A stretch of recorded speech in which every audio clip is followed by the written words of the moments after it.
we've made it to our second destination, the Kawiti glowworm caves. I don't know how much filming I'll be able to do, or if I'll be able to do it at all, but for the moment, I might as well just show you the area. I don't know if it's just me suffering from a case of pareidolia or anything like that.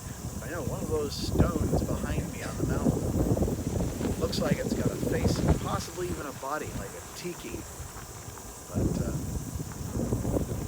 obviously, we're in the wrong place in the world for that sort of thing. You can hear the cicadas in the background, I think, as well as the coaches, of course, because that's unavoidable. Yes, this is basically a parking lot, but aside from that, though, there's still a lot to be seen here. It's just, even as you can hear motors running, there is still this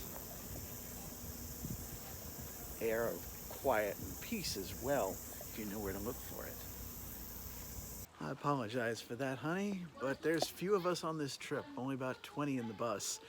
And so there's not a whole lot I can do.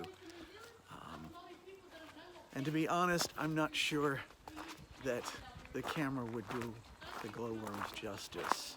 There are spots where they do look like stars in the sky. There are others where it looks like a very heavily lined stained glass window on the ceiling of the cave.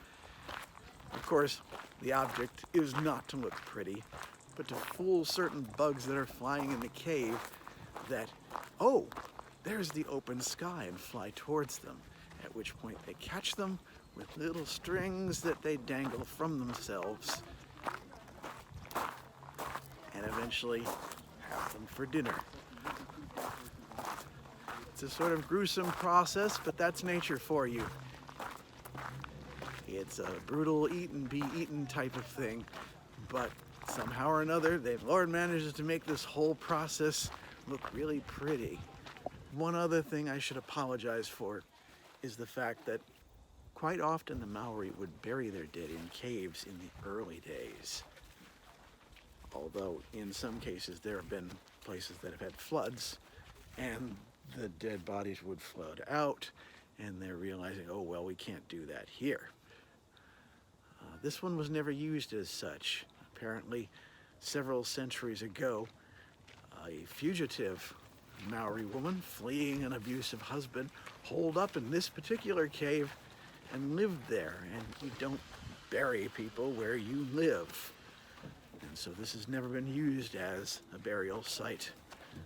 And so, out of respect for them, I'm not leaving your ashes here. I hope you don't mind too much. Well, honey, I apologize for not having been able to drop you off at the glowworm caves. There's a lot of things I couldn't do there.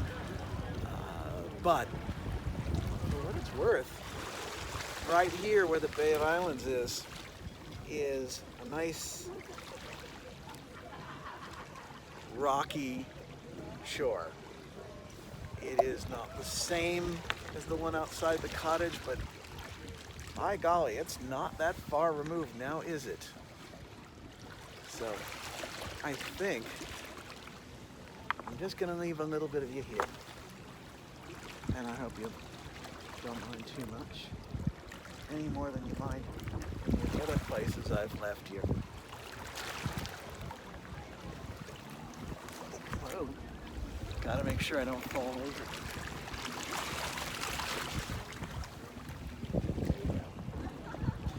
I can't stay too much longer because, well, there's already quite the line. As you can see, everybody's waiting to get on one of the last few shuttles, so I can't stick around much longer. So I'm going to take off, board these things, and get back to the ship. I'll talk to you later. Until then, keep an eye on me. Wish me luck.